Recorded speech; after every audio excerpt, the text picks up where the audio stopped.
What we're going to do today in our second meeting is finish off a little bit of the discussion of finance versus regular capitalist enterprises, what we were doing last week. And after we talk a little bit about that, bringing that to bear on the crisis in the global economic system and here in the United States as well, then we'll turn to the second topic, which is doing an advanced Marxist kind of analysis of a place that might surprise you, namely the household. The modern household and how Marxian analysis would enter the household and analyze what's going on there. So let's begin by recalling where we left off last time. And I'm going to draw again, just to remind you, a rectangle representing what goes on in your typical capitalist enterprise. And if you remember, this rectangle, which we drew, is the value added by workers when they work. Part of the value added when workers work, for example, if you recall the chair factory, when the chair capitalist buys wood and glue and hammers and nails and pays out money for them, and then hires workers to use the tools that the capitalist has purchased, to work on the raw materials that the capitalist has purchased. When the work is done, when the chair is produced, the chair has more value than the ingredients in it. The lumber, the glue, the saws, the nails. The difference in the value of the chair compared to the value of the materials in it is the value added by the laborer when the laborer works. And the question in Marxian theory is, what happens to that value added? We did that last week. Part of it goes back to the worker in the wage. So part of what the worker adds by his or her work is given back to him or her at the end of the week in their wage or their salary. The other part, the part that of value that the worker's labor adds that the worker doesn't get, is the surplus value. It's what accrues to the employer. It's what the employer is in the business to get. What the employer tries to do is to maximize this as a portion of the total value added that the worker produces by his or her labor. We also went over how the capitalist, no sooner has the capitalist appropriated the surplus value than the capitalist must distribute the surplus value to make sure that all the conditions are in place for the capitalist enterprise to survive, for the capitalist enterprise to grow. Remember, we went through it. Taxes have to be paid to the government so that the government can do all the things that are necessary. Have a police department, have a court system, secure foreign markets for your goods, and so on. We also went through a variety of other expenditures, to managers, to merchants, and so on. But I want to focus us on one, the distribution of a portion of the surplus to the banks. What Marx in his own writings calls money-lending capital. So that's what banks do, they lend money. And if you're interested in the Marxian theory from the horse's mouth, from Marx's own writings, then what you want to do is you want to go to Capital, his major economic analysis, volume 3, and there are long sections in there called money lending capital.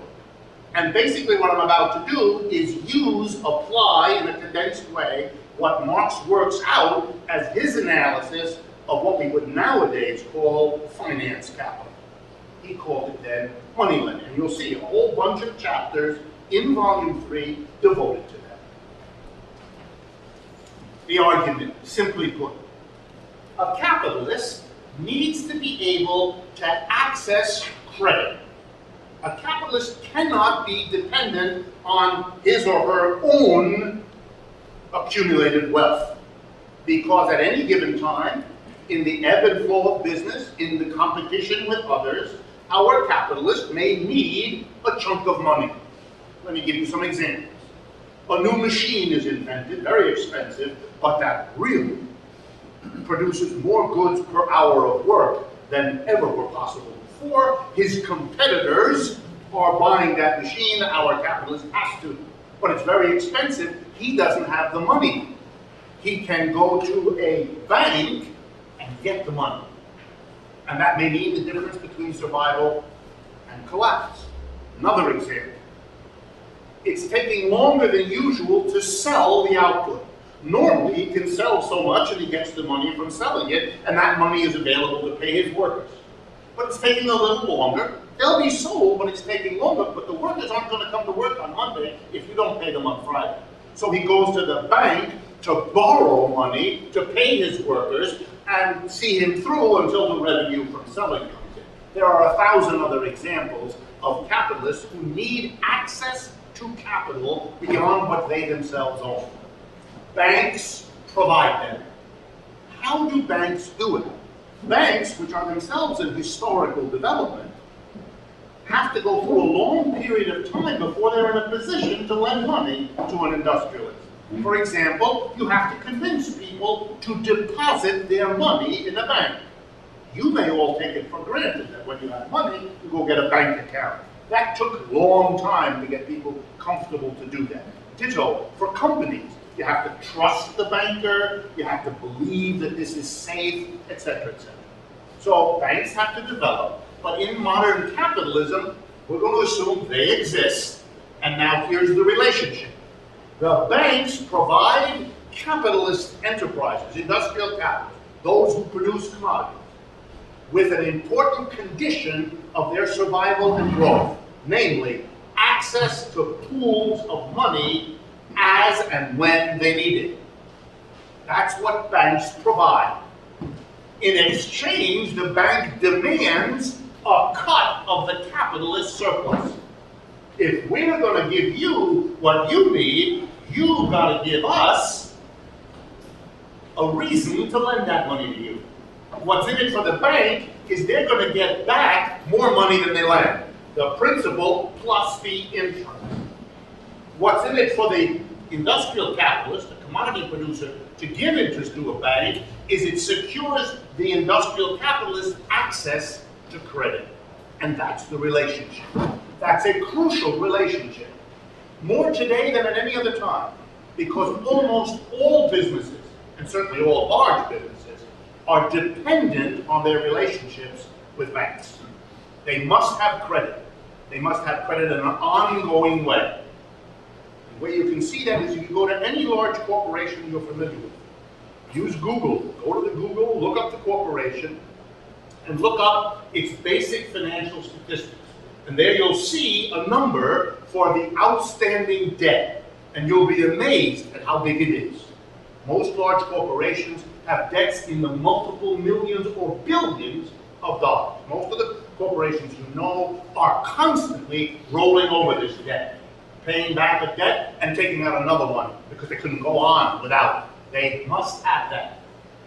Okay, so the bank makes the interest as its income. The capitalist pays a cut of the surplus he gets from his workers to the banks for access to credit. That would be a simple story, and that's part of what Marx teaches in Volume 3 of Capital. But life is always more complicated than the first part of the story. So it turns out banks don't only lend to industrial capitalists. If they did, what I just told you would be about the end of the story. But the story gets complicated.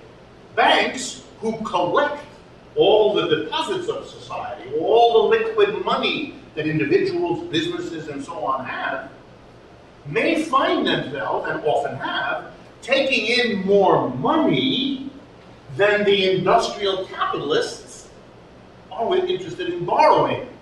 That's then a problem. Why? Because the bank, when it takes in the money, has expenses. It has to have that big vault. It has to have the security guard you notice standing there doing nothing all day except earning his pay. They need to have people keep records of how much money you put in and how much. They have to have those people make your monthly statement that they mail you in the mail, and they have to pay the postage. They have expenses. They recoup these expenses by charging interest on their loans.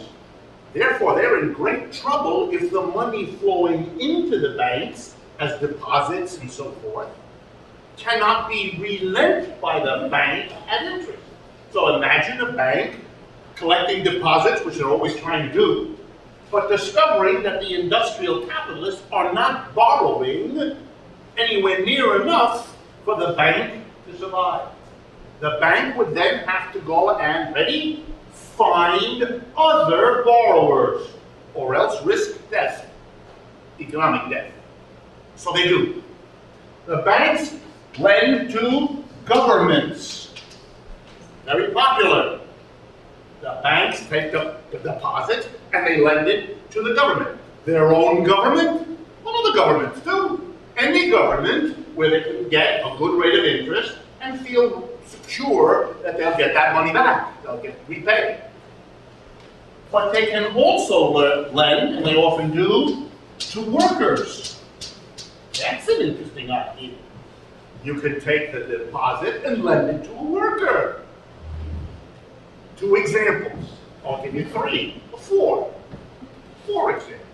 1, you can lend it to workers to buy homes, individual homes. Of course, that only works in a society where workers are not all renters, which they have been and are in many societies, because workers don't have the money to do anything else but rent. But now workers could be offered a loan to buy a house, using the house as the collateral for the loan that allows them to buy the house. That's called mortgage finance. So banks will lend to workers with the collateral of a house. But banks will lend to workers for other things. Over 90% of all automobiles sold in the United States are sold on credit. Those of you who've had the experience, you go into a dealer, you pick out a new or used car, and then you sit in another office working out the credit arrangement. You're going to work out paying so much a month for 3, 4, 5 years. That paperwork you do, that's actually a loan that a bank is giving you. The bank isn't there because they trust the car dealer to act as the agent of the bank. But if you actually read those documents, which fortunately most Americans never do, you'd learn that you are taking out a loan to buy that car. What's basically happening is the bank pays the car company for the full value of the car you're buying. And you have to pay back the bank for the money it gave the car dealer when you bought. The car dealer has nothing to do with this anymore. You are now in debt to the bank. And wherever you mail your payment, it's to the bank that it goes. So that's a very profitable deal. Banks like that. They lend to workers for their homes, they lend to workers for their cars. Third, they lend to workers for daily expenditures. That's called a credit card. Workers take out a credit card. When you use the credit card, when that piece of plastic slides through the little scanner, what's happening there, if you look at the paperwork, you see it, is the following. Let's say you're buying a $100 pair of pants. When you slide the card, what's actually happening is a bank, the name of the bank on your card, a bank is sending the $100 into the account of the store where you're buying the pants. And it's charging you as now having a debt to the bank of the $100 that you just borrowed to buy the pants. It's not explained to you that way, but that's what it is. A credit card is a system for workers or anyone who owns the card to borrow money from a bank. That's why it's issued by a bank. Yeah? Isn't there a fee system too? Yes. The way credit cards, it's a real boondoggle. Credit cards work as follows. The merchant agrees to pay a fee. Usually it's around 2%, sometimes as much as 5 and 6%. But basically I think it's around 2%, 3%. So actually out of the $100 pants you're buying, the storekeeper doesn't get 100. The storekeeper gets, say, $98 or $97. But you have a debt of 100 to the bank. So that's how the bank is now making money off of the merchant. And why would the merchant do that? Because the merchant wants the customers who wouldn't otherwise come in there unless they could use their credit card. So the merchant pays a fee to the bank. By the way, this is money out of the pocket of the merchant. How does the merchant recoup that? By charging higher prices. So the person who shops in a store who doesn't use a credit card is subsidizing the people who do. Paying higher prices because the merchant has to give a fee to the bank, in case you didn't understand that before. So that's a big source of bank loans to workers. The fourth one, student loans. becoming very important in the United States. Americans can no longer afford college. It's basically a reality. And so students are more and more having to borrow to go to school. So this becomes another way to lend to the masses. And finally, although I don't have the time to go through it with you, banks lend to each other. Very important business. Banks are forever needing more money, and they can't get more deposits, but they want to make money lending out money. They borrow from each other. It's an enormous operation. You're aware of it, involving trillions of dollars almost every day, money moving among banks. Okay? So now we get what? Banks are constantly weighing the pros and cons of lending money to industrial capitalists, that's where we started the story, versus lending to governments, lending to workers, and lending to each other. The job of the banker is to weigh the returns you get from each of these different kinds of loans against the risks involved in lending them. Under certain historical circumstances, it may become much more profitable to a bank, higher interest, lower risk, not to lend to an industrial capitalist, but rather to lend to one of them. So let me give you an example from American history. Starting in the 1970s, the long period in the United States of rising real wages for workers came to an end. There's been no basic rise in the real wage of the American working class for 30 years. This was a trauma to American workers, and so one of the responses of the American working class, starting in the 1970s, to keep their consumption rising, as they had become used to for over 100 years, was to borrow money. But it was a desperate working class. The only way to deliver the American dream to yourself and your children, since you didn't get any more wages, was to borrow. And so Americans who had grown up for 100 years with the proud virtue of not borrowing, celebrated by their grandparents and their parents and the minister in the church and everybody else, suddenly had to be transformed as a population into people willing to take on not just some debt, but huge amounts of debt. At first, you use credit card only for an emergency. Then you use credit card for your big purchases. And nowadays, as many of you realize, you use your credit card to buy a bag of potato chips for your groceries. That all took time to convince Americans to do that. But they were desperate. And so not only did the Americans were desperate to borrow, but because they were desperate, because there was no other way to keep the consumption going, rising, to pay for the modern conveniences of life in the last 30 years, here we come down, the punchline. Banks were able to get from consumers a rate of return compared with risk that made it more profitable for a bank to lend to workers than to capitalists, or to governments, or to one another. And suddenly, banks developed huge departments of what was called consumer lending. We never had that before. We never had that before because it was profitable. You know it here in New York because you cannot walk more than 2 blocks in any direction anywhere in New York City without seeing a bank on the corner. They're sustaining the office real estate market in New York City. And imagine if that situation changes, you're going to see empty storefronts where now you see Chase or any one of the 100 other banks that are staring at you every 5 minutes. It's profitable, and they therefore will lend. And they begin to realize, wow, we can get a rate of return from workers we couldn't dream of from a capitalist. Commercial loan to a capitalist these days pays 3, 4, 5%. Credit card loan to a worker these days, 19%. It's not very difficult. Not very difficult a choice.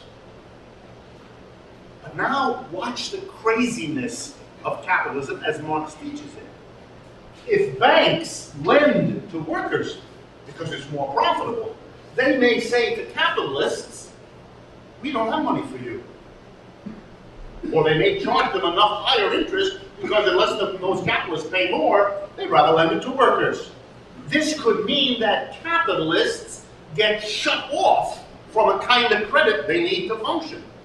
So the capitalist, doing what the job of the capitalist is, to make the maximum profit with the credit, with the money, could actually kill the economic system out of which the banks themselves grew. They could stifle the credit being lent to business. Let's give you an example of when that happened in history. Here's the example. Now!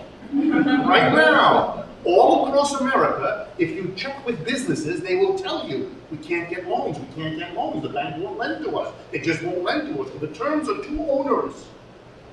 Wow, what's that about? That's because banks have either other, more preferred outlets for their lending, or you could have another problem. And this problem is also today.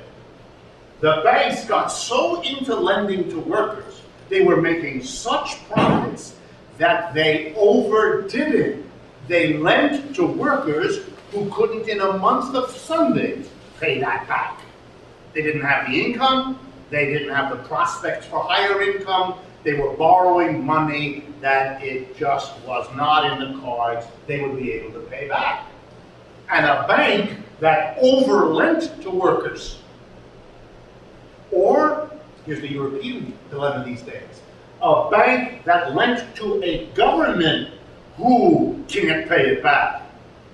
All due respect. Greece, for example, at least that's the talk in Europe. There's a risk that the Greek government, with a debt that is too high, will, either because it can't have any other option or it's fearful of its own political survival, will declare a default. By the way, do governments do that? You betcha. 5 years ago, the government of Argentina defaulted on its debt, cut it in half. Hundreds of billions are gone. It just said, we're not paying that. By the way, Argentina is doing better now than it has for 10 years. So the notion, if you default, it's the end of the world, is wrong. And the Greeks understand this perfectly. So a bank may have discovered that it overlent to workers, America, and it may have overlent to governments. And then it faces non-repayment, and then it may be unable to lend to anybody. And that would include businesses. So if you want to know how a financial crisis, a problem of banks unable to get payback on all the loans they've made, could destroy the whole economy, that's where we are in the United States. The crisis begins here, but it has crippled the borrowing capacity of corporations who are therefore cutting back. And of course, as they cut back because they can't get credit, they lay off workers. If they lay off workers, there's less goods being purchased, which gives them another reason to lay off workers. And that's why we went from 7 million unemployed in December of 2007 to 15.5 million unemployed in the United States, now in the summer of 2010. Is the issue that you're saying the banks don't have the money to lend, or is it that it's more profitable for them to hold on? Both. They are both short of money. The crisis starts when they have no more money. And they have no more money because nobody's paying them back. Or at least a large enough number of individuals and businesses cannot repay that they have no money to lend. So they're in terrible trouble. By the way, when that happened, and that happened in the summer of 2008, starting late 2007 into 2008, the banks suddenly said to the United States government, here in the United States, we are not getting repaid, there is a default, the subprime homeowner isn't paying his or her mortgage payments, the businesses that are falling apart because housing is collapsing, they're not going to be able to pay. We can see no money coming back. We're not in a position to lend. So we're going to stop lending to the businesses of the United States, in which case the economy collapses. They went to George Bush, and then they went to President Obama, and they said, either you bail us out, you get the credit system going again, or the whole economy is going to come to a crashing halt. That's exactly what happened. And Mr. Geithner, the current Secretary of the Treasury, and the others had hurried meetings night after night in New York and Washington. We have to bail out the banks so that they can resume lending, or else it's all over. I mean, it's all over. One of the reasons we rushed in with trillions, with a T, to bail out the banking system was what you now understand. Without those banks able to lend at least to the major corporations, we're done. our system stops. And we don't have 15 million unemployed, we have 50 million unemployed. And then, Lord help us as a nation. So that was the crisis. So the government came in and bailed them out. But your question is very good. Those banks took the money that the government gave them, lent them, invested in them. And then the government said, of course, you know, the whole idea is we're giving you the money, please lend it out. The banks went to the government, it was all 2008, 2009, went to the government and said, you must be crazy. Lending the money out is what got us into this mess. You're bailing us out. That's our job, is to hold on to the money and not lend it to the people who can't pay. So what the banks did is they took the money the government bailed out and they held on to it, which is the logic of what a banker should do in this kind of a situation.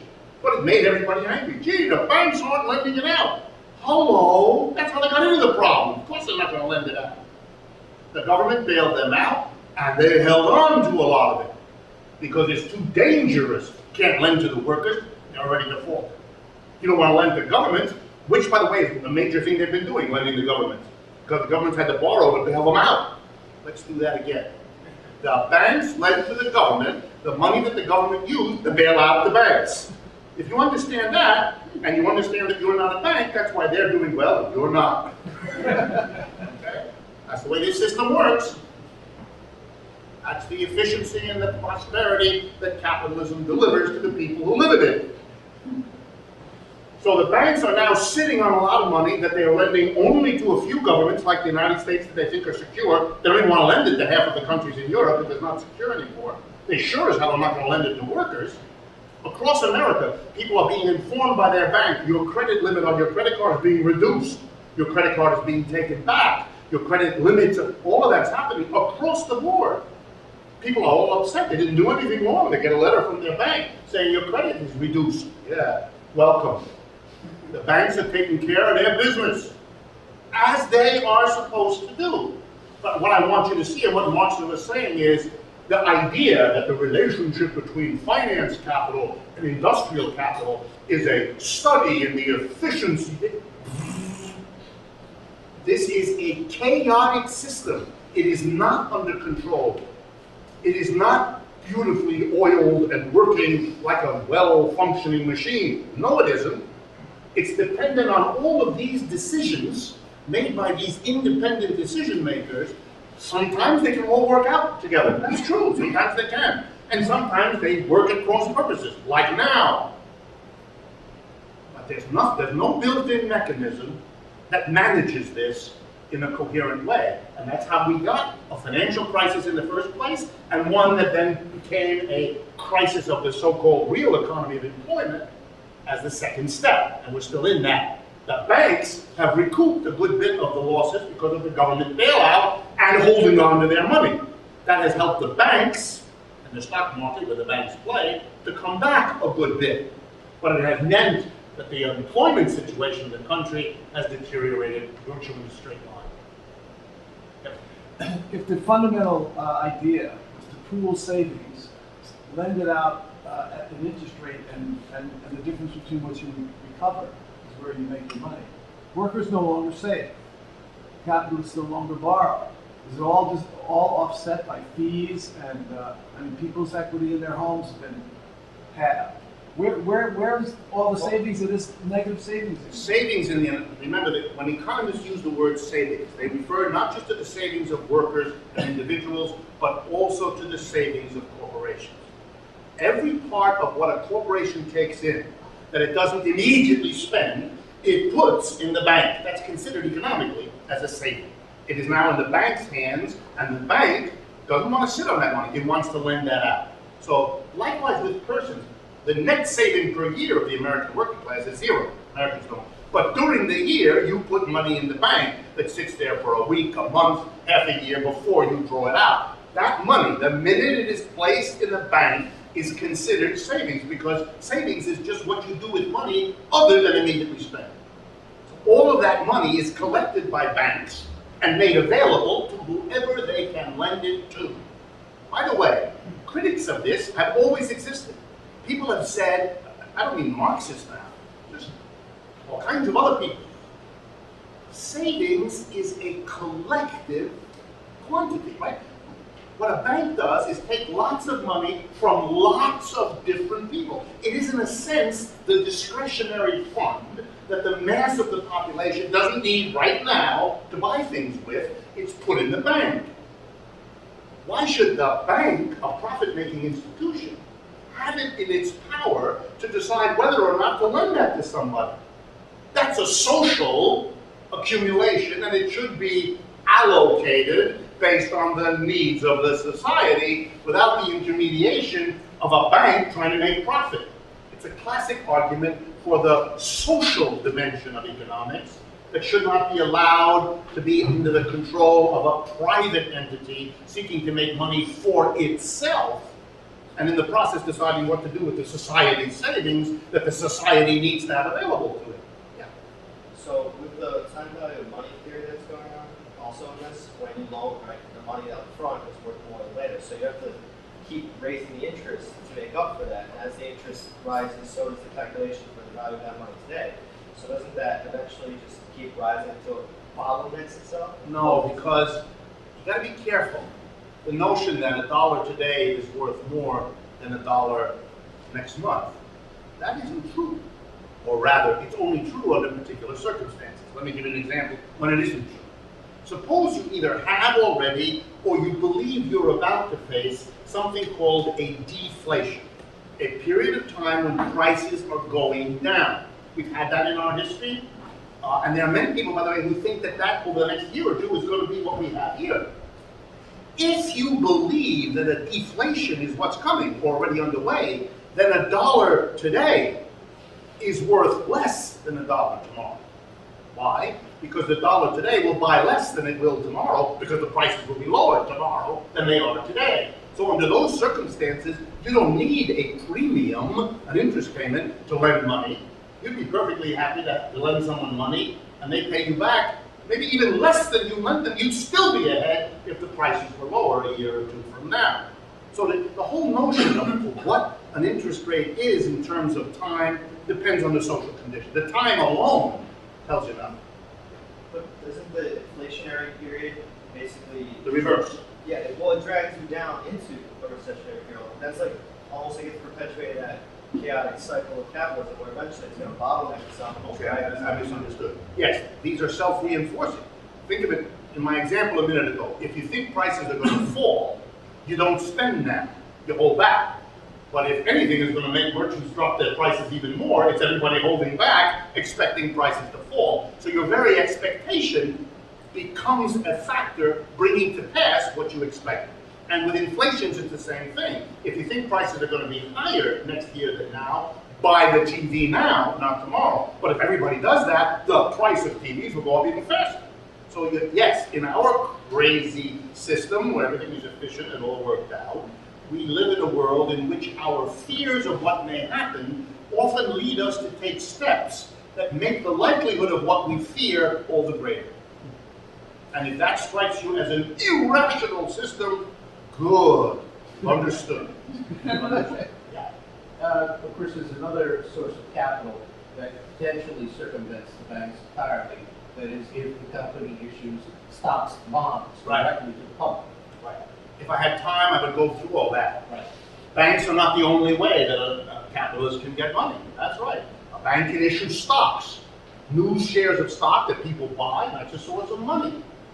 The bank, the corporation can also lower wages and get more surplus and try to be self-financing, requiring neither bank borrowing nor share issuance, and so on. So, if I had a full spectrum, if I had the time, I'd go through all of that. But what I've shown you still helps you, I hope, to understand, as Marxian theory does, how a crisis would have arisen in finance and how it would affect the rest of the economy. And that's the history of the United States in the last 3 years. The banks basically took advantage of a social situation, the end of rising wages, moved into that consumer lending on a massive scale for 30 years, wildly overdid it. I'm not even telling you about all the complicated lending to one another that was built on top of lending to workers. This is what you've heard about credit default swaps, these very new kinds of gimmicks in which banks borrowed and hustled from each other to get in on the money to be made by lending to workers and so on. This spun out of control, went way beyond what was sustainable. That then collapsed. That put the banks in a drastic mess, and they proceeded to squeeze the other capitalists. And everybody squeezed the workers by firing them in large numbers. And so the system is trying to right itself, and everybody is trying to screw everybody else rather than be screwed. But this doesn't sound like a well-oiled machine. This should sound to you like the Hobbesian universe of everybody against everybody, and see who comes out at the end. The banks are very pleased. They got the money from the government.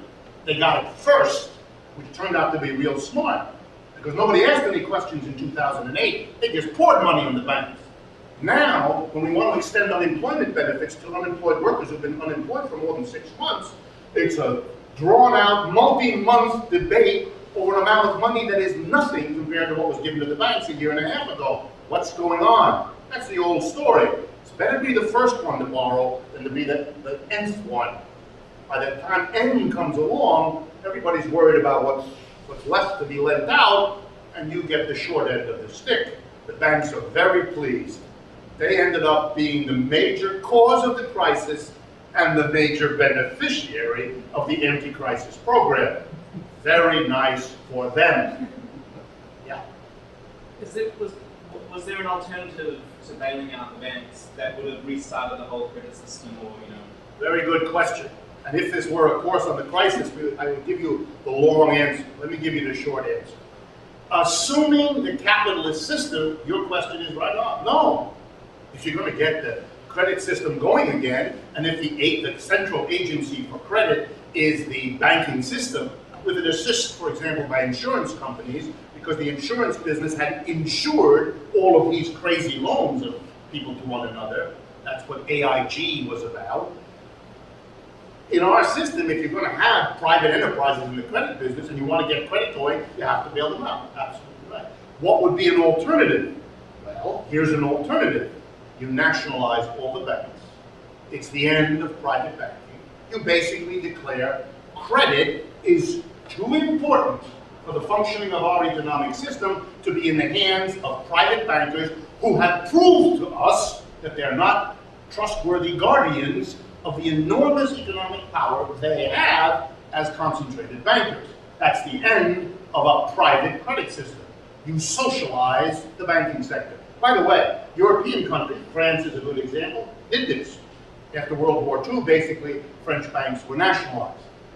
And so for many years, the French banking system was owned and operated by the government. And the government decided what happens with the money that's deposited in banks. Individuals and companies deposit in the bank, but it's a government bank, and the government allocated the credit and didn't use profit as the calculation and the standard by which to allocate it.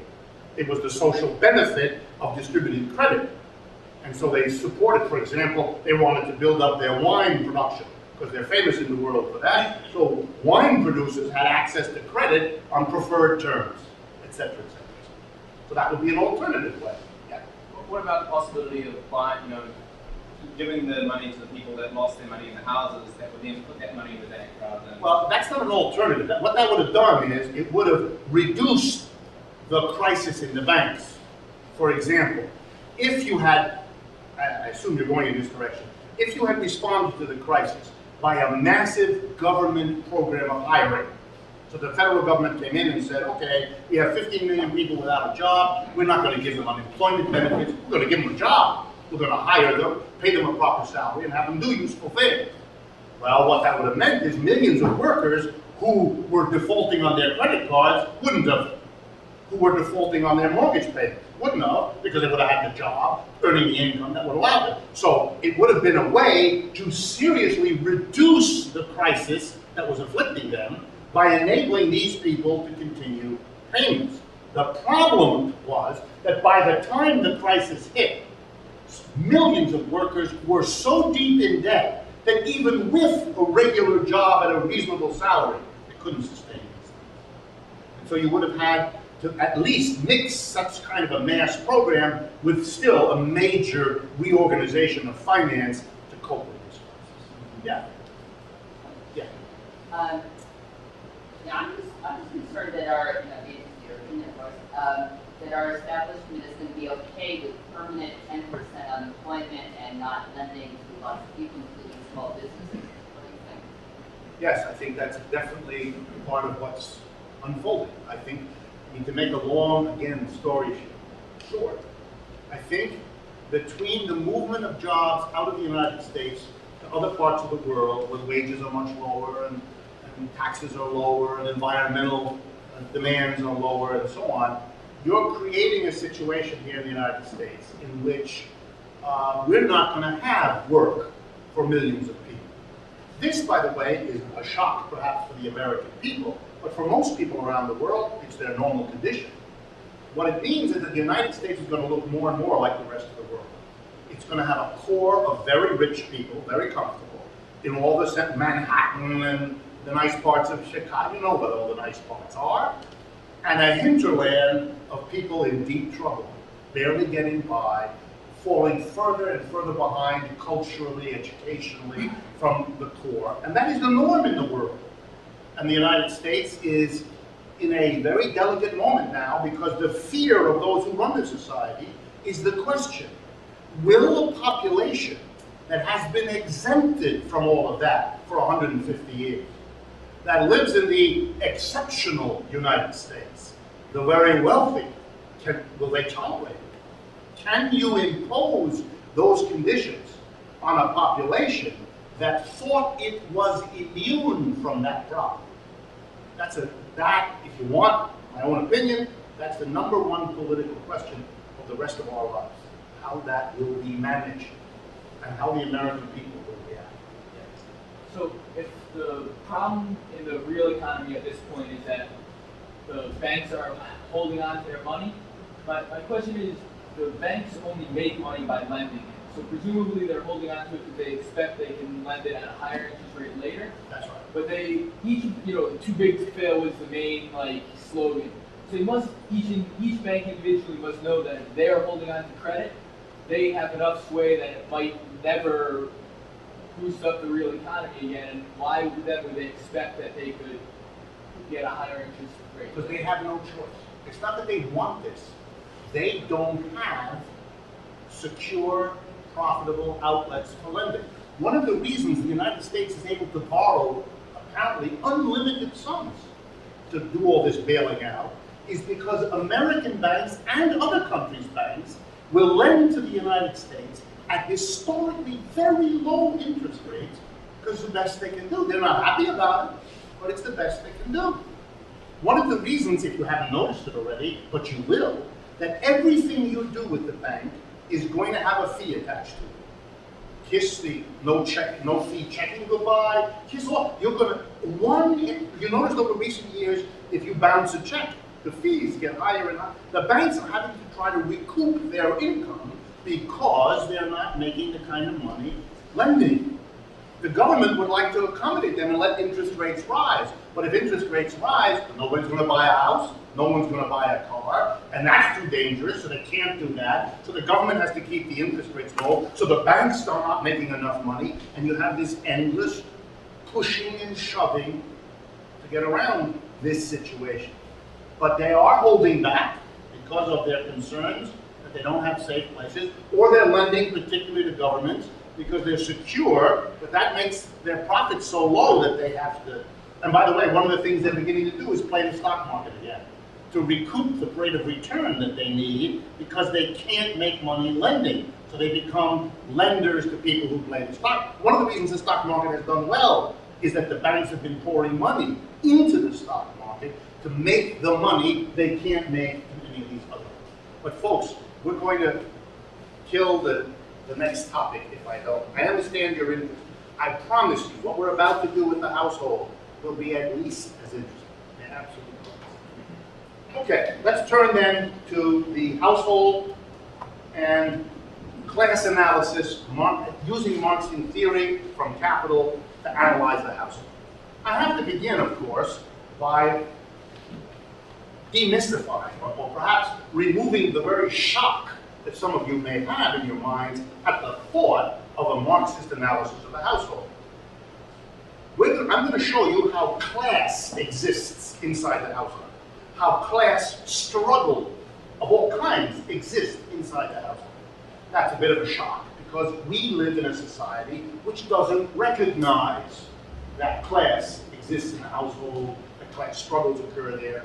Class, in other words, has been invisible in that place in society where we all live, the household. But that shouldn't really bother you, because for most people, class is invisible in the factory too. Class is invisible at the office or in the store. The whole problem, one of the goals of Marxism, is to teach you, the person to whom Marxism is presented, to understand the relevance, the existence of class and class processes and class conflicts in all the places where conventional ideology says it isn't there. If you talk to a professor of economics in the United States today and ask him where's the class struggle in the enterprise, they look at you blankly. Nothing in their education has taught them how to answer such a question. It sounds to them like a nonsensical question. It's not that they would try to answer you, they would impugn the absurdity of this question. So the same thing is perhaps in your mind about the household, but it's the same question. It's the same question. The class processes, and hence the Marxian apparatus to understand class, to analyze an economy by looking at the production distribution of surplus, you can do the same thing in a household. Now it's true that whereas Marxists for the last 150 years have done this kind of analysis of enterprises, it is true they have not done it for households.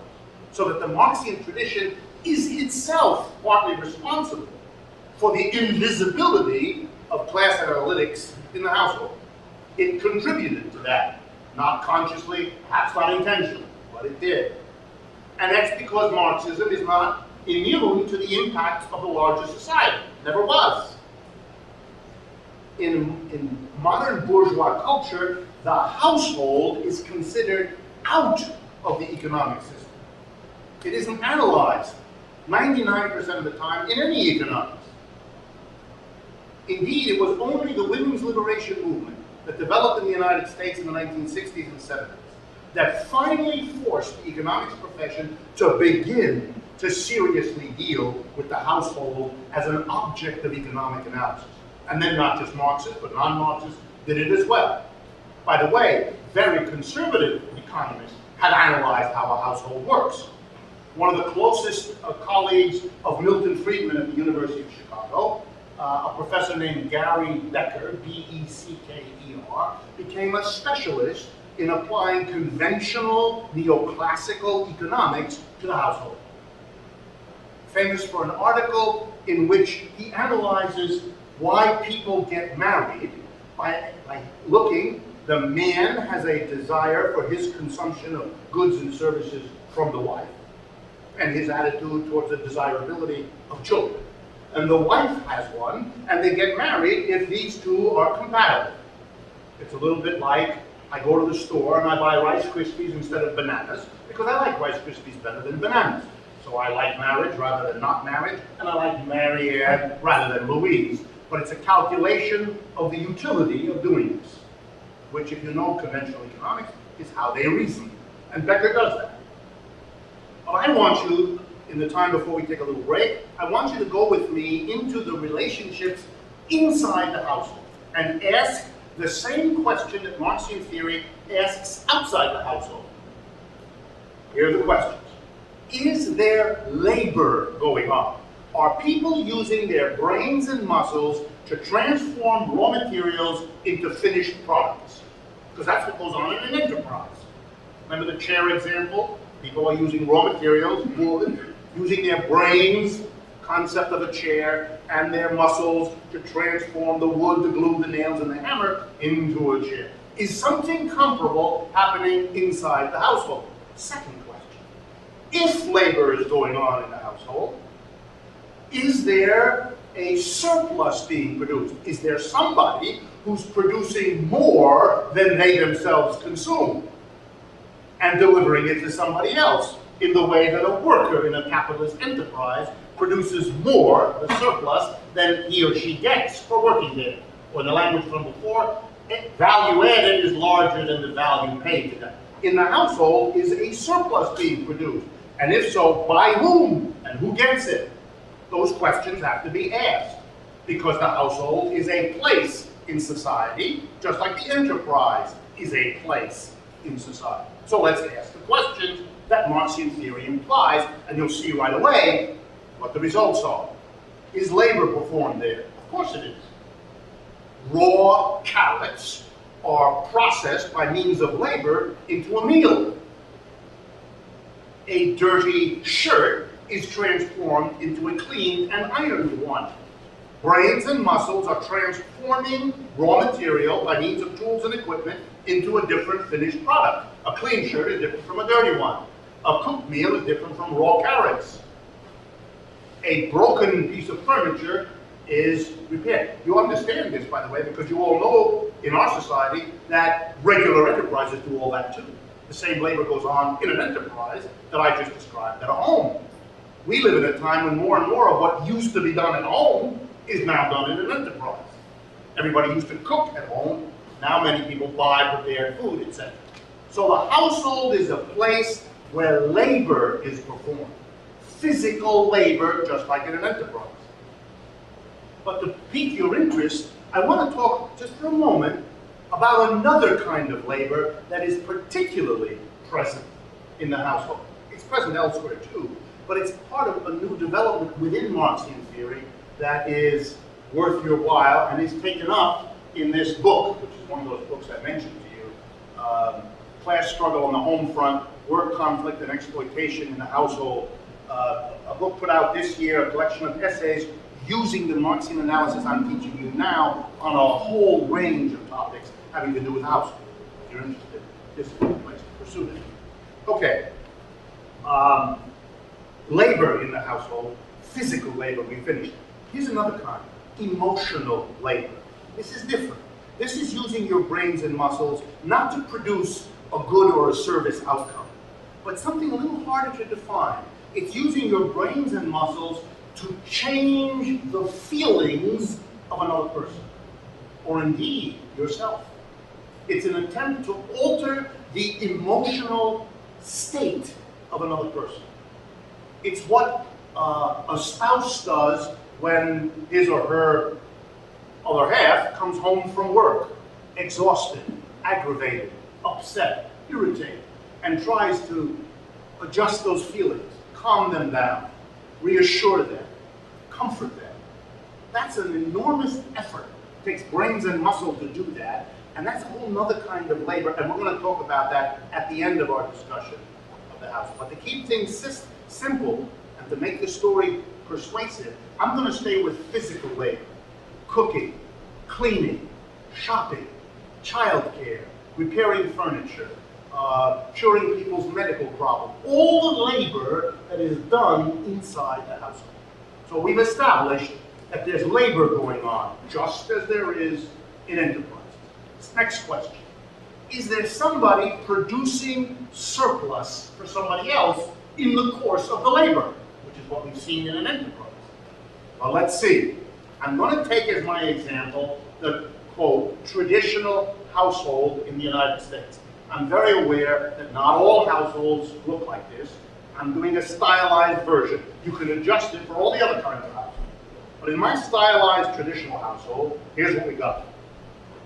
An adult male, the husband, who goes out to work 9 to 5, 5 days a week, and then comes home.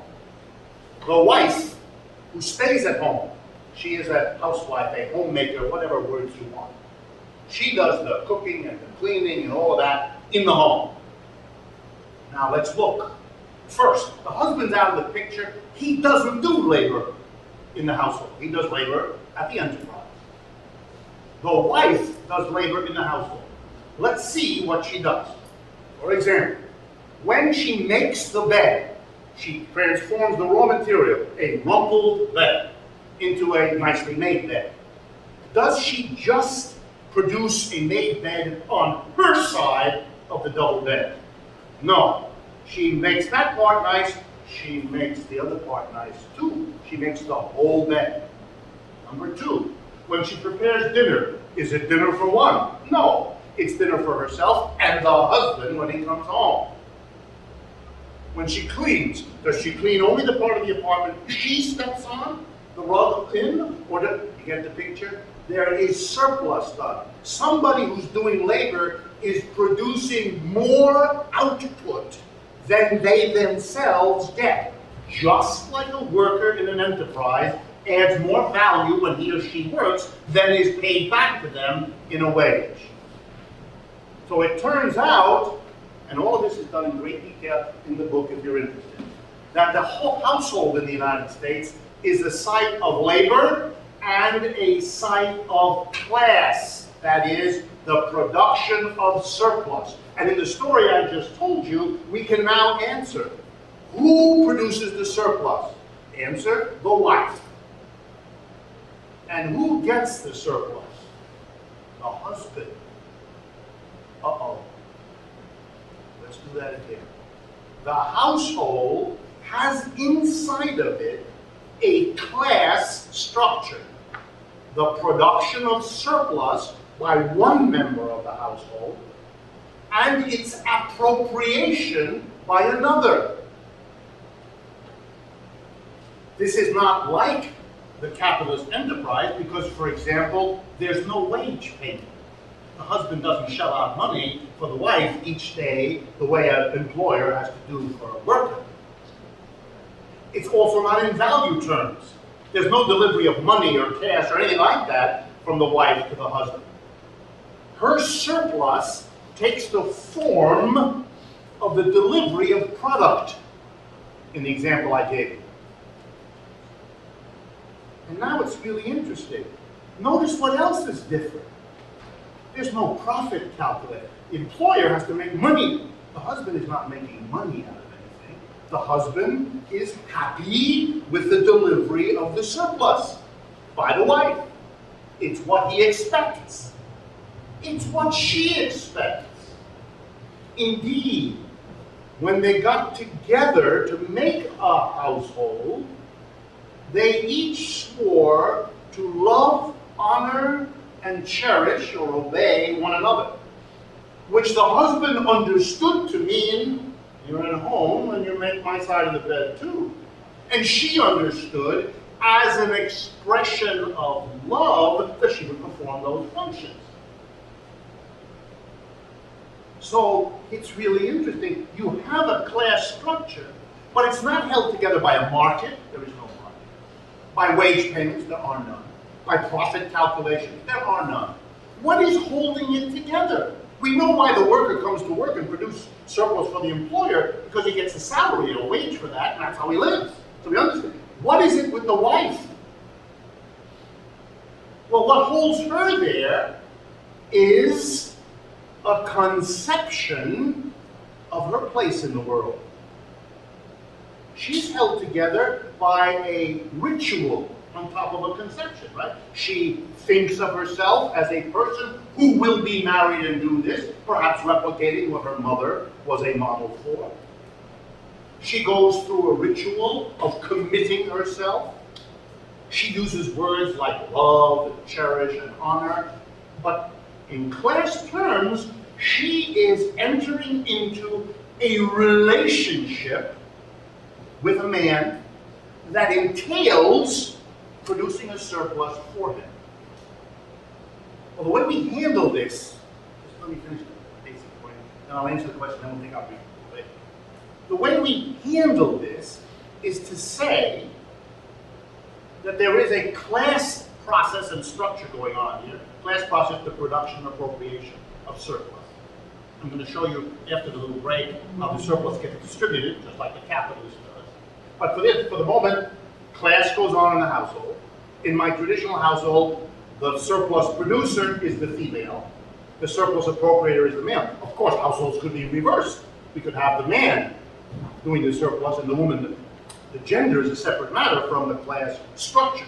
But the traditional household clearly puts women in that position of surplus producer. It isn't capitalist. No wages, no profit, no prices, no nothing. So what is it? Well, it's a different class structure. It's still got the surplus. It's not capitalist. It's not slave. The man can't buy and sell all life. It's not self-employed because there's two people, not one person. What is it? And the answer is, it's feudal. And this is one of the most interesting implications of this analysis.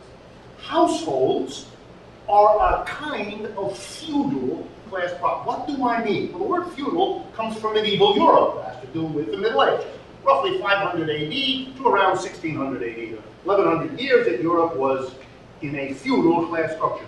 What was a feudal class structure?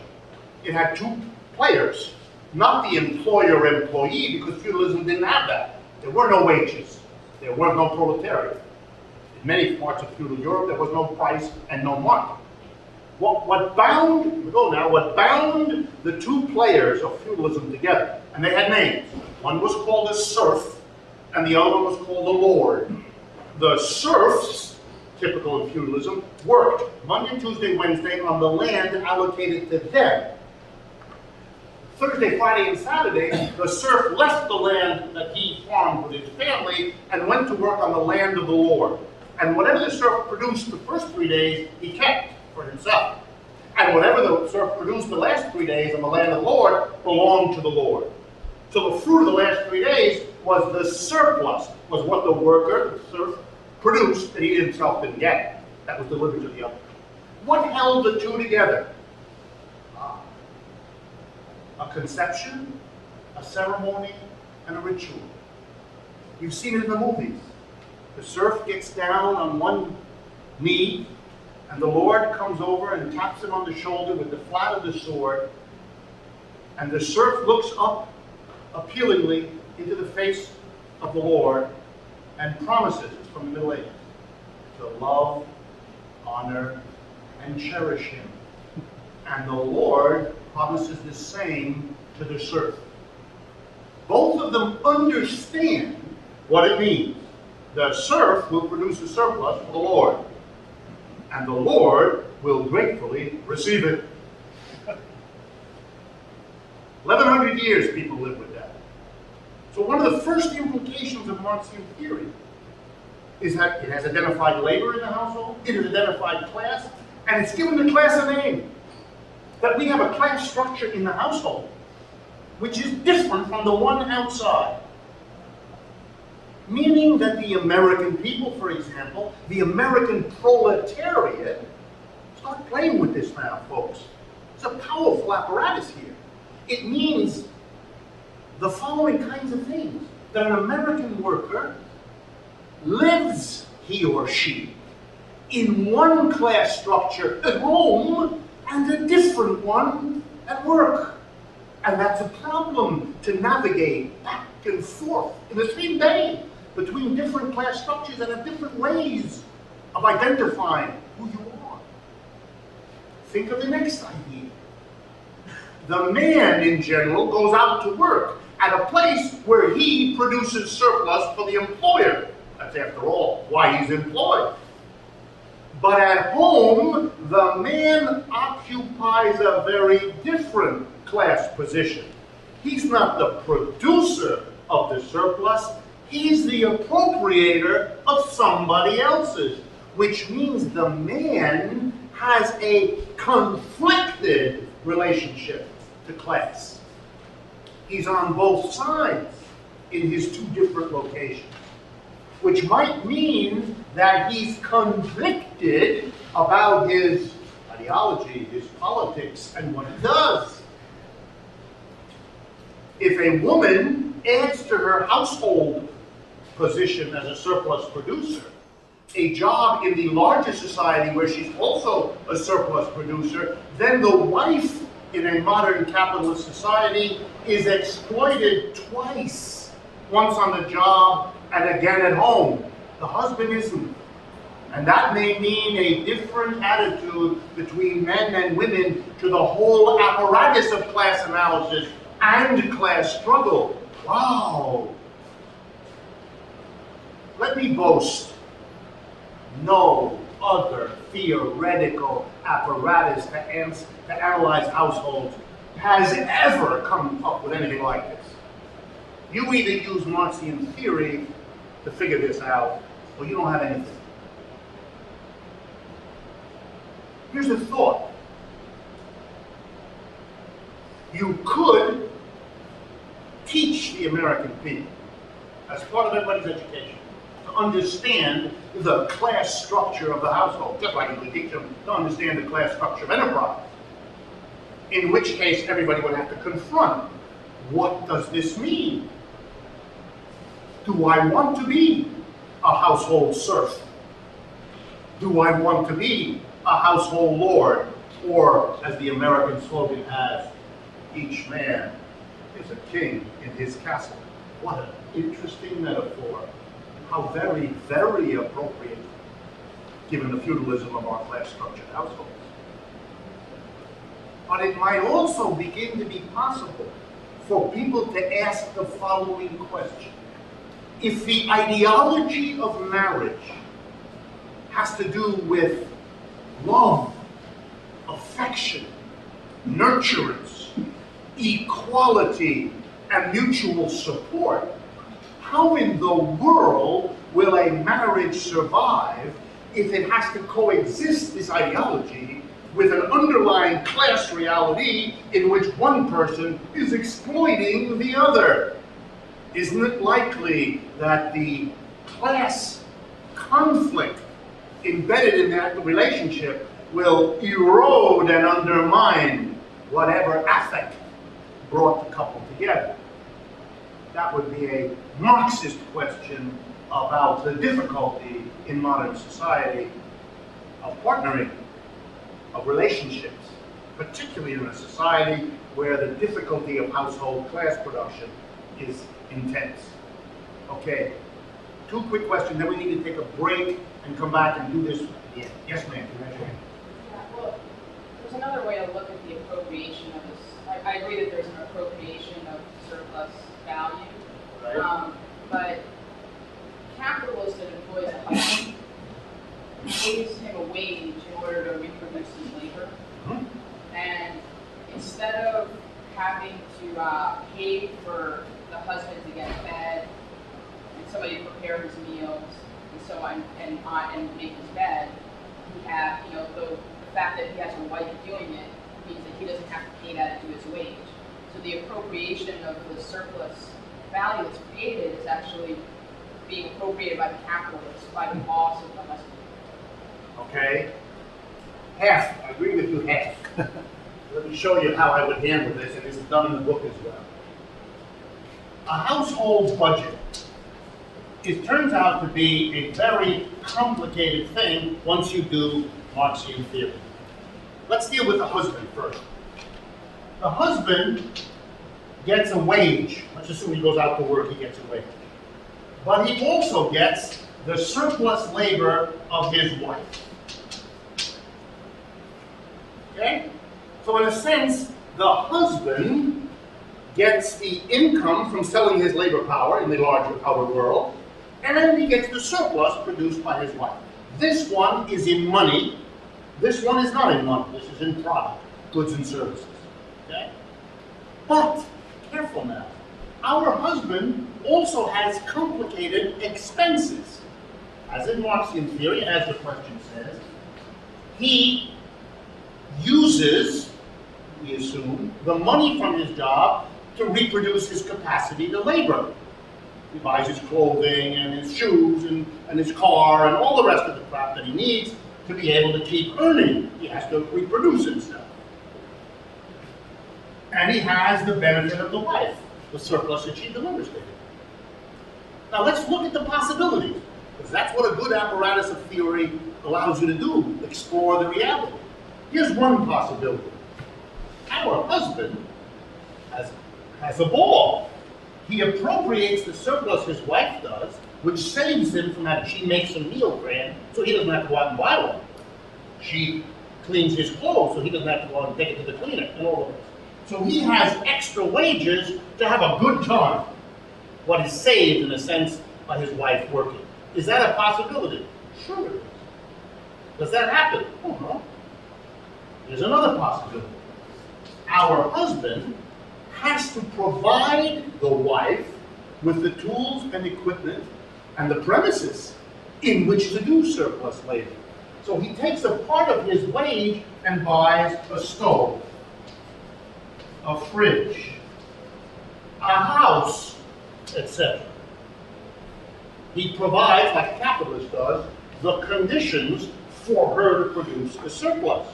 So in a sense, he diminishes how much of his wage he can use for his own consumption to create the framework to appropriate the surplus from his wife.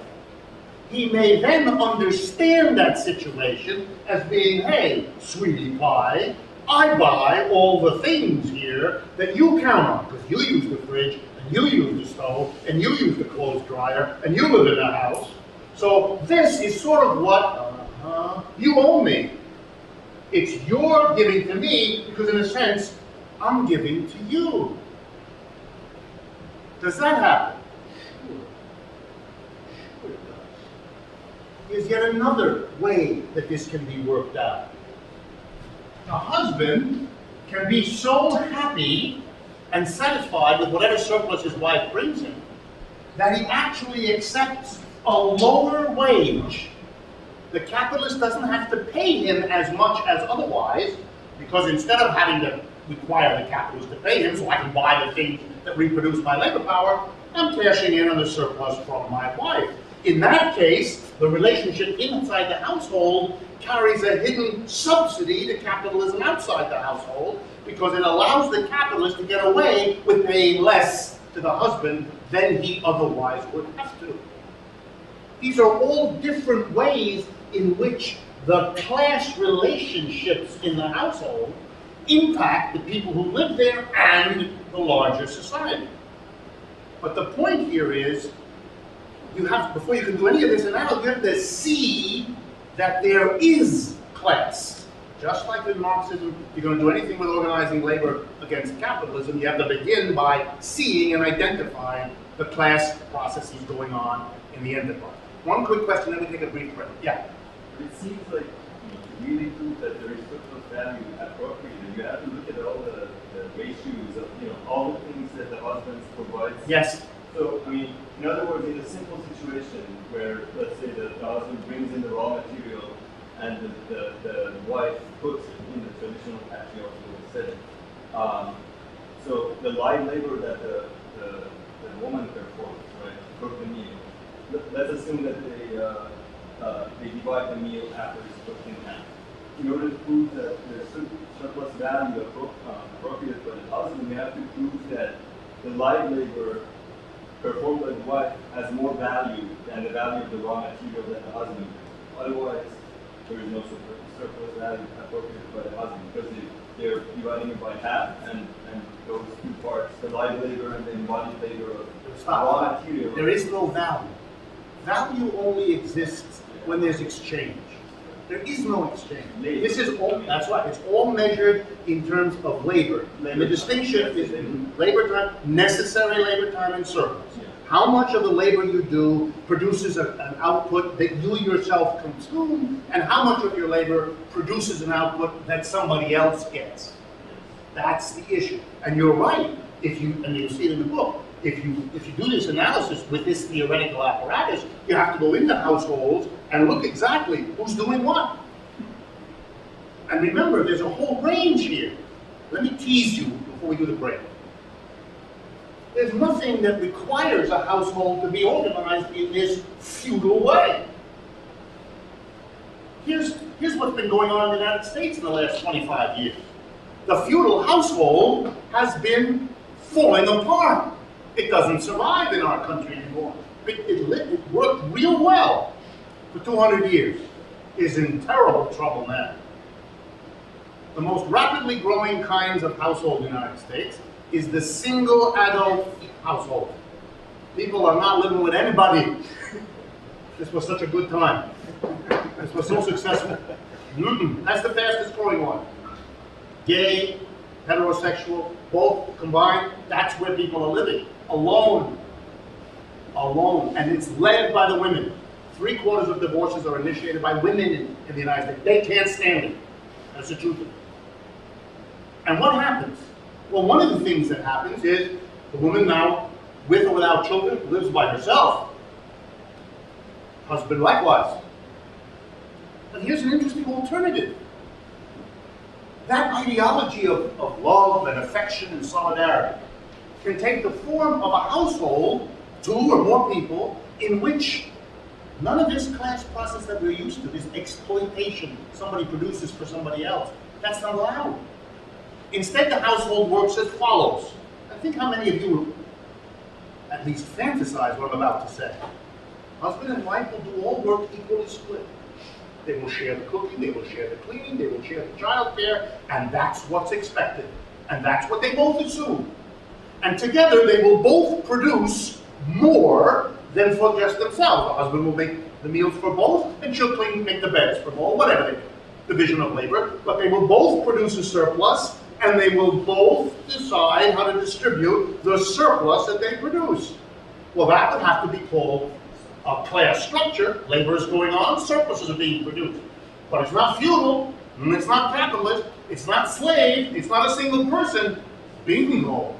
It's called communism. The communal, collective labor, collective production of surplus, and the collective distribution. Here's the thought then. In the United States of the last 30 years, there has been a revolutionary class transformation. But not where the politicos thought it was. Not where the Marxists didn't look. It didn't happen at the enterprise. It did happen in the household. As millions of people voted with their feet and their painful divorces to walk away from a feudal class structure and try to create something else. A single household by yourself, a collective household with one person or maybe a group of people. A collective household with all the problems. Wow, that would mean a class revolutionary transformation has been going on and you didn't know because you didn't look, because you didn't have the theoretical framework to even ask. And if you don't have the right theory, you don't see it. And what would that mean for political strategy? It might mean that it's as important for a leftist or a socialist or a radical to think about the processes of the house and organizing people in and around households as every bit as important, and in certain periods maybe more important, than working at the enterprise if the situation there isn't revolutionary, isn't falling apart, isn't being questioned. The serfs in the households of America have been questioned, particularly the women. That's what women's liberation was about. That's what the continuing struggle of women to change slowly and painfully the conditions into which they thought they had to fit. What I want to do now is to develop what we've done. We've really only talked about how inside the household there is necessary labor in our stylized household done by the wife/serf, and a surplus that she produces that is appropriated by the husband. And it opens up an enormous range of questions and analyses which are in the book, and if we had a lot of time, I've taught whole semesters on nothing but the Marxian analysis of the household. I've done that. Very easy to do, and we don't have enough time there either. But I want to sketch for you what else becomes understanding. In the household, the husband, like the capitalist we saw in the enterprise, no sooner gets the surplus than the husband discovers that he has to distribute that surplus to reproduce the conditions of being a surplus appropriating husband in the household. Just as we saw the capitalist, the industrial capitalist, had to distribute to the managers, to the government, to the banks, and so on. Well, how does that work in a household? Let's see. There has to be a distribution of the surplus to reinforce the wife's willingness, acceptance of her situation. The wife is, after all, a surplus producer for somebody else. In the Marxian language, she is exploited because she produces a surplus that somebody else gets. And there is always, in all systems of exploitation, a risk that the exploited person doesn't want to be exploited anymore. How is this handled, both traditionally and now? The answer is it's very important to convince, persuade, influence the wife to see her situation as a surplus producer as inevitable, as appropriate, as unchangeable, or all kinds of combinations. But that takes work. Somebody has to keep persuading her. Enter the church. The job of the church is to articulate an imagery that it is the appropriate, God-given, biologically designed, however you want to do this, that the woman be in that position. And a church has to be a place you go to where you hear this stuff. That has to be built. There has to be a person preaching this stuff. There has to be a person who comes to the house and reinforces it. There has to be, in short, an apparatus of people and means of production to produce the ideology that will make a surplus producer accept his or her position. In traditional households, churches were sustained by a surplus in a very tangible way. For some of you don't know this history. It used to be in many places in the world that the priest or the minister or the rabbi went around every night and had dinner in the home of a different one of his parishioners. Hospitality, dinner, overnight if he needed. That was literally the wife now produced a surplus, part of which went to her husband, and part of which the husband directed her to deliver in the form of a meal, a made bed, whatever. Modern form. The women of a community become the ladies' auxiliary of the local church. They bake pies on their own time, which they deliver, and they have a bake sale in the basement of the church, the proceeds of which sustain the church. In other words, a portion of her surplus labor is directed by the husband to the benefit of the church. He does without that portion of her labor to sustain an institution that sustains her in the position. It explains to her that that's what a woman's role ought to be. Footnote. One of the largest church denominations in the United States is called the Southern Baptist Federation or Convention. And they have a very interesting list of the proper role of women. That's it. A Marxist probably wrote it because it fits so perfect. So get that.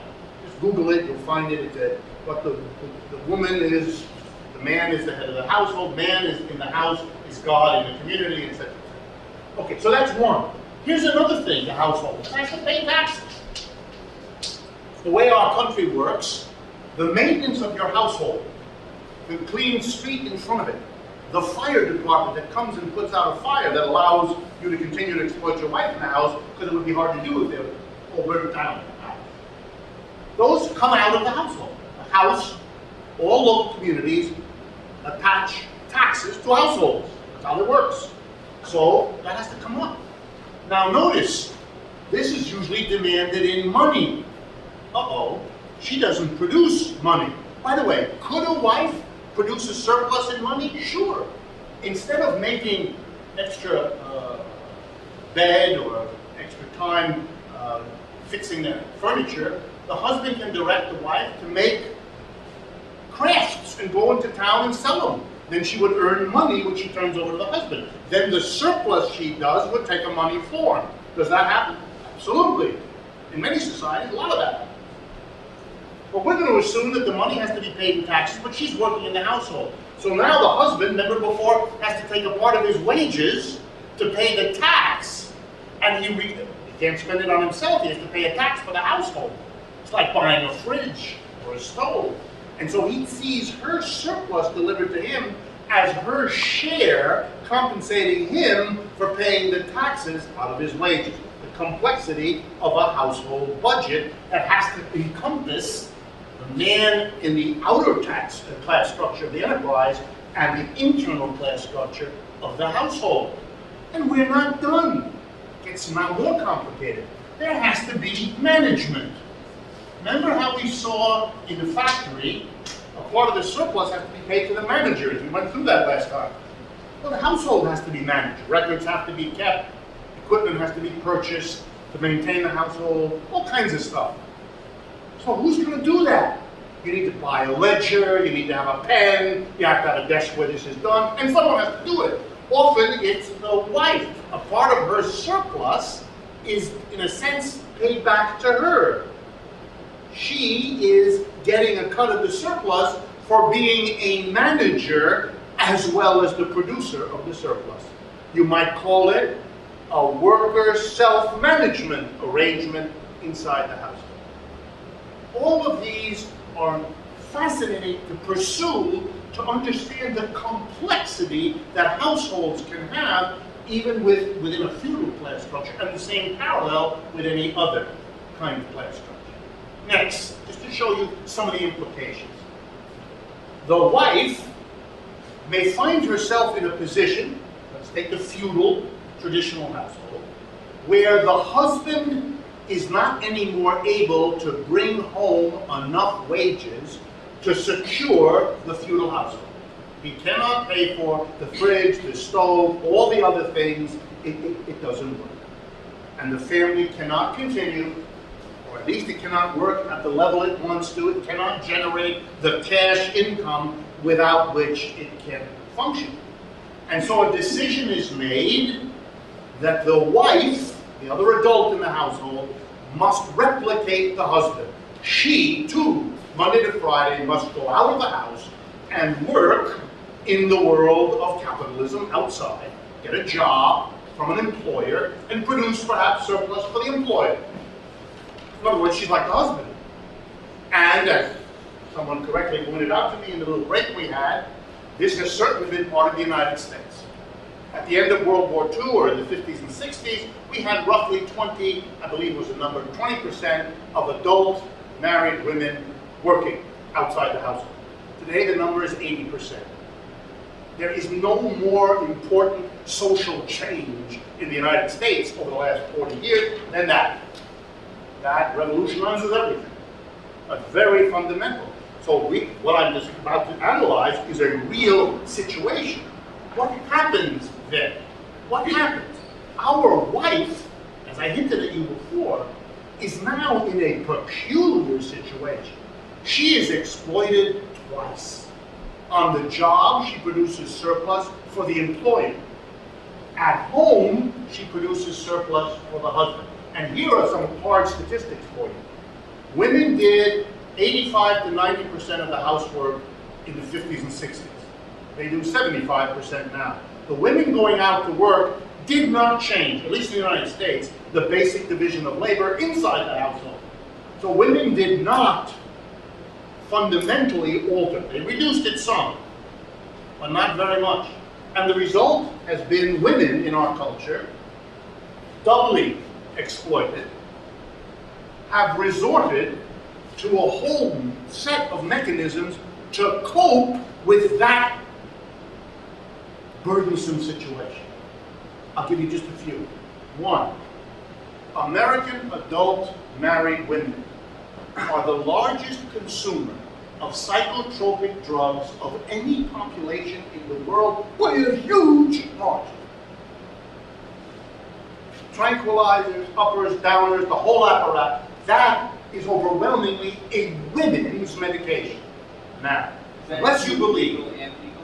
What? Is that legal and legal? Well, there's no way to measure the illegal, so it's mainly the legal, but the assumption is, yeah. Is there any difference between married and single women in that sport? There are statistics about that, I just don't have it in my head, I just have the ones about the matter. But the single women, much less than the men.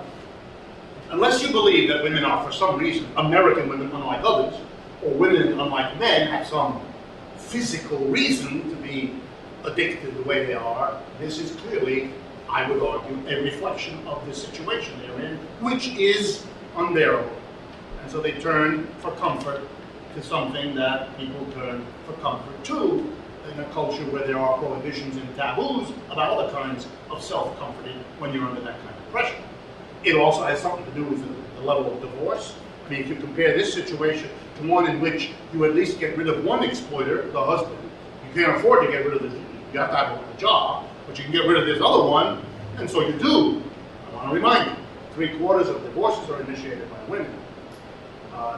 So it's a situation in which women have been under extraordinary pressures, and I think it shows up in difficulty of relationships, difficulty of marriages surviving. We do have the highest divorce rate in the advanced world. Problems between parents and children, a generation of alienation between parents and children, and a sense of distance between them, and all the other things that we talk about in our society, but which the Marxian argument would say have something to do. It's not the only part of the story, but part of the reason we have the social and cultural problems we do has to do with the extraordinary contradictions and tensions in the class structure of households. But in order to see it and evaluate it, you have to have a theory that at least recognizes that there is such a thing as a class structure of the household. And the Marxian theory that I've developed for you aims to do just that. Hold on a second. Let me introduce, just because it's so complicated and I don't have enough time. Children, right? Up until now, I've been talking about households minus something really interesting. The little ones, the next generation, the children. How do you begin to handle that in a household with a class structure? And let's stay with our traditional feudal one, surplus labor, necessary labor. And now, for reasons that you don't need me to explain to you, a child arrives in the life of this couple. They have a child. Okay, how do we deal with this? Problem number one. For several years, that child, if it's going to survive, which many don't, but if it's going to survive, there has to be a flow of product to that child. It has to be fed, clothed, housed, cleaned, and all of that. That takes labor. Where does it come from? Very interesting. Let's see. One possibility. The wife does less labor for herself because her husband demands and gets the same flow of labor from her surplus. So if the child is going to survive, the wife has to consume less to free up part of what she used to produce and consume herself will now go to sustain the child. That's one option. Second option. The husband can say no, the husband and the wife together can say no, a part of the surplus that you, wife, used to produce for me, you are now going to produce and deliver to the child. That's another possibility. Notice something about these two possibilities. The arrival of the child, great blessed event, is now going to either squeeze the standard of consumption of mama or of papa. That's going to be a struggle. That the people involved in this struggle are not conscious of it is really not very interesting. It actually makes that struggle more difficult for both of them because they don't know what's going on. But they're getting on each other's nerves. Who is going to take care of the child, feed the child, pay for the formula, pay for the diapers, all the rest of it? So the child enters into a class structure that has no place for it and has no consciousness that it's got that problem. So the problem has to be addressed or else the child dies. So the problem has to be addressed, and blindly the two grope their way into all unconsciously, and therefore their irritations will be explained by each to themselves and others in other terms. You don't really love the child. You don't care for them. Whoa. Talk about a strain in a relationship. The arrival of a child, for those of you who don't know, is in all psychological studies that I'm aware of. My wife is a shrink. I ask her all about these things. Every study that she's ever shown me, the arrival of a child is an enormous extra strain on all relationships. it's not to say that it's not a welcome event, it's not a loved child, it's just whatever else it is, it's an enormous strain on a relationship. And it often when the decision is made to have a child, it is done with the hope of cementing a relationship that already has trouble, but the irony is it actually makes it worse. And that's not understood, and that makes it worse too that it isn't understood. But the child represents a very serious problem. As the child gets older, this problem can be reorganized and managed. And the way that has often been done, not so much today as in the past, is when the child gets to be a certain age, the child is put to work next to the mother. And it also does necessary and surplus labor.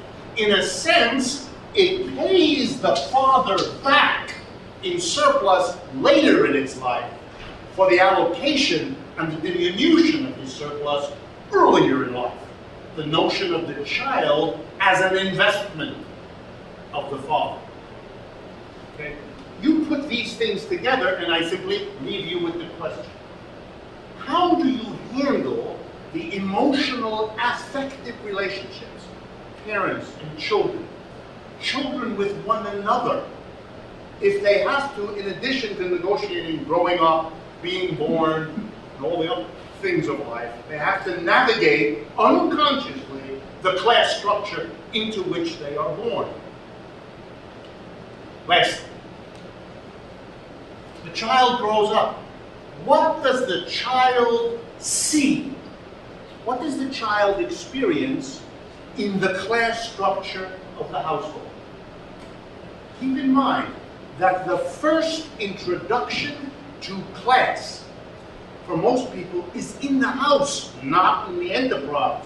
You grow up in a house, you don't go to work. What you see is the class structure of the household. A subordinate and a superordinate. A producer and an appropriator of surplus. Ask yourself the fantastic question, do we in fact, by having a class structured household, thereby train people to accept the normality of class everywhere else? If it's class at home, if it's a super and subordinate relationship, then that won't be so upsetting, so surprising, or unbearable outside the home when you're old enough to go and find out what's out there. And so there's a way in which the household trains, and yet it's contradictory, because the network inside the house, the class structure, is different from the one outside. Inside the household, the people who are producers and appropriators of surplus always talk about loving each other, or at least that's the language of the ideology. Outside the household, you may begin as a young person imagining, especially if you listen to the employer, that he really loves you too. But you quickly learn that he doesn't. And that is a major trauma for large numbers of workers.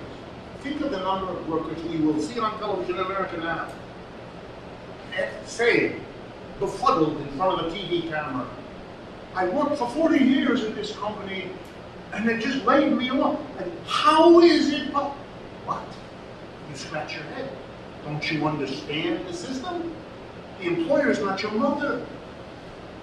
The employer is not your father. Those relationships you thought were wrapped up with class aren't. Well, that's because you come out of one class structure where everything is in terms of personal obligations, rituals, affirmations, love, honor, and cherish. And you go into another which doesn't have any of that. Very hard transition, very difficult to navigate in a lifetime or in a day. All right, folks. Because I have to do the radio interview, here's what I promised. I know we are going on to the third topic on the reading list that you have. But just as today I began and we spent a good half hour finishing what we had done last week in terms of finance and industrial capital, we will begin next Tuesday by doing some of the things and answering some of your questions about the household. So stay with that, maybe make a note of them to yourselves, and that's where we'll begin. long sections in there called money lending capital.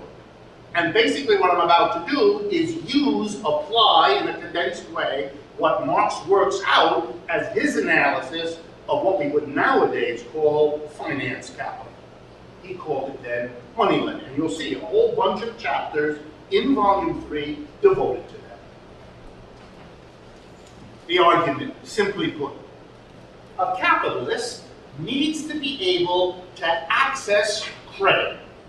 A capitalist cannot be dependent on his or her own accumulated wealth, because at any given time, in the ebb and flow of business, in the competition with others, our capitalist may need a chunk of money. Let me give you some examples.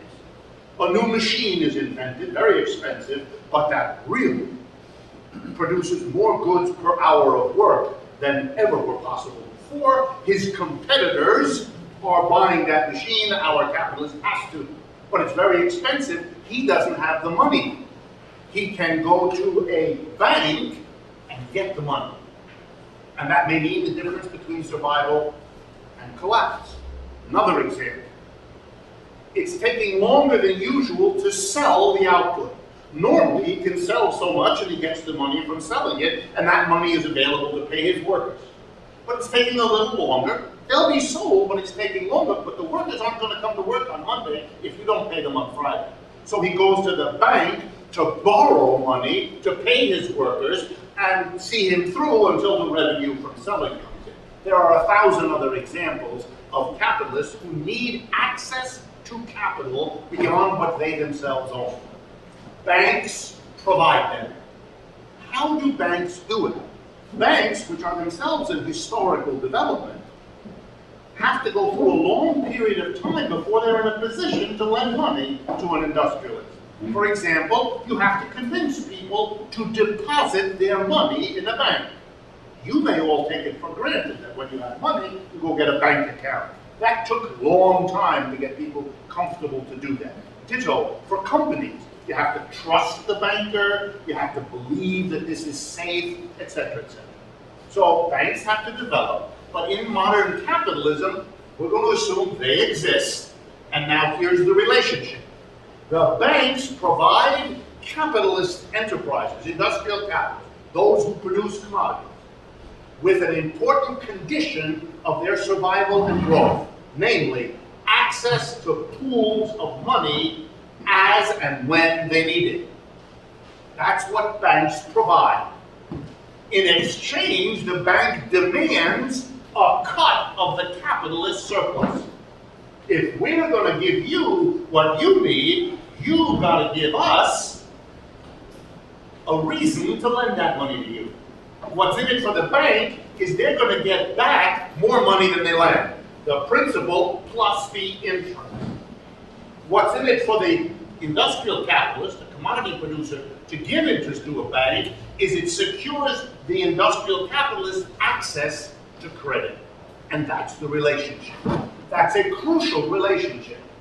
More today than at any other time, because almost all businesses, and certainly all large businesses, are dependent on their relationships with banks. They must have credit. They must have credit in an ongoing way. The way you can see that is you can go to any large corporation you're familiar with. Use Google. Go to the Google, look up the corporation. What we're going to do today in our second meeting is finish off a little bit of the discussion of finance versus regular capitalist enterprises, what we were doing last week. And after we talk a little bit about that, bringing that to bear on the crisis in the global economic system, and here in the United States as well, then we'll turn to the second topic, which is doing an advanced Marxist kind of analysis of a place that might surprise you, namely the household. The modern household, and how Marxian analysis would enter the household and analyze what's going on there. So let's begin by recalling where we left off last time. And I'm going to draw again, just to remind you, a rectangle representing what goes on in your typical capitalist enterprise. And if you remember, this rectangle, which we drew, is the value added by workers when they work. Part of the value added when workers work, for example, if you recall the chair factory, when the chair capitalist buys wood and glue and hammers and nails and pays out money for them, and then hires workers to use the tools that the capitalist has purchased, to work on the raw materials that the capitalist has purchased. When the work is done, when the chair is produced, the chair has more value than the ingredients in it. The lumber, the glue, the saws, the nails. The difference in the value of the chair compared to the value of the materials in it is the value added by the laborer when the laborer works. And the question in Marxian theory is, what happens to that value added? We did that last week.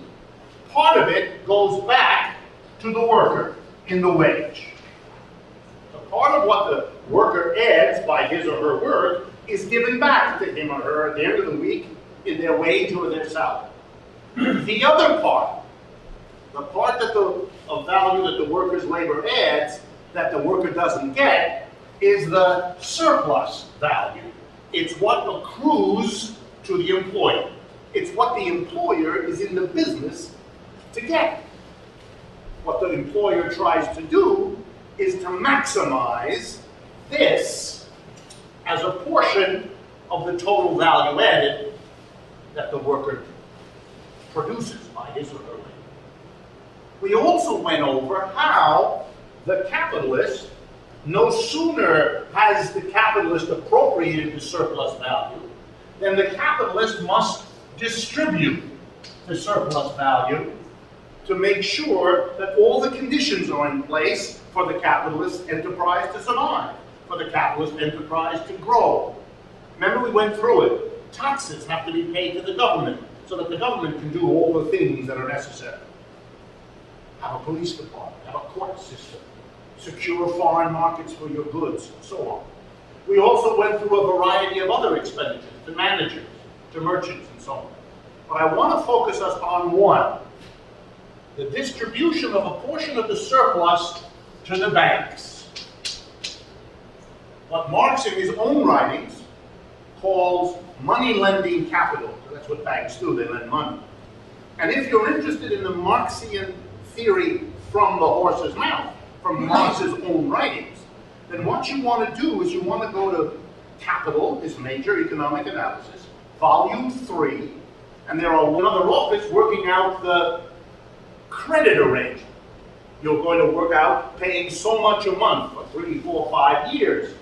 That paperwork you do, that's actually a loan that a bank is giving you. The bank isn't there because they trust the car dealer to act as the agent of the bank. But if you actually read those documents, which fortunately most Americans never do, you'd learn that you are taking out a loan to buy that car. What's basically happening is the bank pays the car company for the full value of the car you're buying.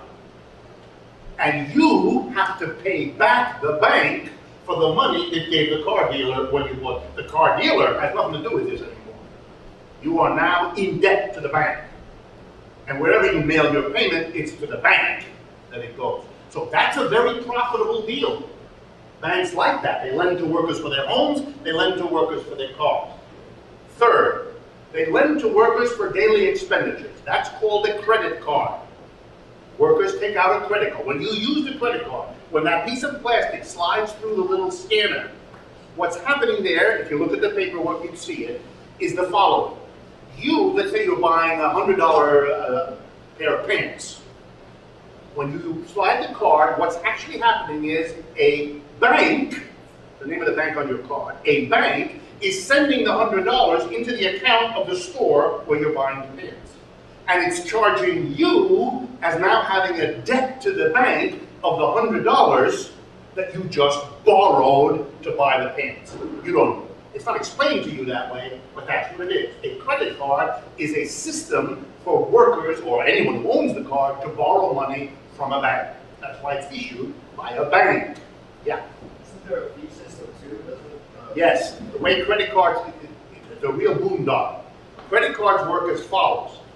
The merchant agrees to pay a fee. Usually it's around 2%, sometimes as much as 5 and 6%. But basically I think it's around 2%, 3%. So actually out of the $100 pants you're buying, the storekeeper doesn't get 100. The storekeeper gets, say, $98 or $97. But you have a debt of 100 to the bank. So that's how the bank is now making money off of the merchant. And why would the merchant do that? Because the merchant wants the customers who wouldn't otherwise come in there unless they could use their credit card. So the merchant pays a fee to the bank. By the way, this is money out of the pocket of the merchant. How does the merchant recoup that? By charging higher prices. So the person who shops in a store who doesn't use a credit card is subsidizing the people who do. Paying higher prices because the merchant has to give a fee to the bank, in case you didn't understand that before. So that's a big source of bank loans to workers. The fourth one, student loans, becoming very important in the United States. Americans can no longer afford college. It's basically a reality. And so students are more and more having to borrow to go to school. So this becomes another way to lend to the masses. And finally, although I don't have the time to go through it with you, banks lend to each other. Very important business. Banks are forever needing more money, and they can't get more deposits, but they want to make money lending out money. They borrow from each other. It's an enormous operation. You're not aware of it, involving trillions of dollars almost every day, money moving among banks. Okay? So now we get what? Banks are constantly weighing the pros and cons of lending money to industrial capitalists, that's where we started the story, versus lending to governments, lending to workers, and lending to each other. The job of the banker is to weigh the returns you get from each of these different kinds of loans against the risks involved in lending them. Under certain historical circumstances, it may become much more profitable to a bank, higher interest, lower risk, not to lend to an industrial capitalist, but rather to lend to one of them. So let me give you an example from American history. Starting in the 1970s, the long period in the United States of rising real wages for workers came to an end. There's been no basic rise in the real wage of the American working class for 30 years. This was a trauma to American workers, and so one of the responses of the American working class, starting in the 1970s, to keep their consumption rising, as they had become used to for over 100 years, was to borrow money. But it was a desperate working class. The only way to deliver the American dream to yourself and your children, since you didn't get any more wages, was to borrow. And so Americans who had grown up for 100 years with the proud virtue of not borrowing, celebrated by their grandparents and their parents and the minister in the church and everybody else, suddenly had to be transformed as a population into people willing to take on not just some debt, but huge amounts of debt. At first, you use credit card only for an emergency. Then you use credit card for your big purchases. And nowadays, as many of you realize, you use your credit card to buy a bag of potato chips for your groceries. That all took time to convince Americans to do that. But they were desperate. And so not only did the Americans were desperate to borrow, but because they were desperate, because there was no other way to keep the consumption going, rising, to pay for the modern conveniences of life in the last 30 years, here we come now, the punchline. Banks were able to get from consumers a rate of return compared with risk that made it more profitable for a bank to lend to workers than to capitalists, or to governments, or to one another. And suddenly, banks developed huge departments of what was called consumer lending. We never had that before. We never had that before because it was profitable.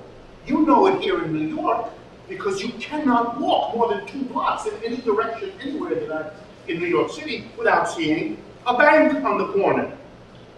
They're sustaining the office real estate market in New York City. And imagine if that situation changes, you're going to see empty storefronts where now you see Chase or any one of the 100 other banks that are staring at you every 5 minutes. It's profitable. and they therefore will lend.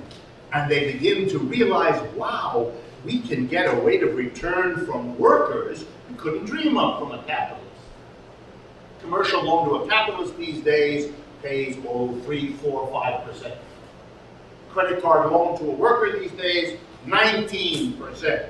It's not very difficult. Not very difficult a choice. But now watch the craziness of capitalism as Marx teaches it.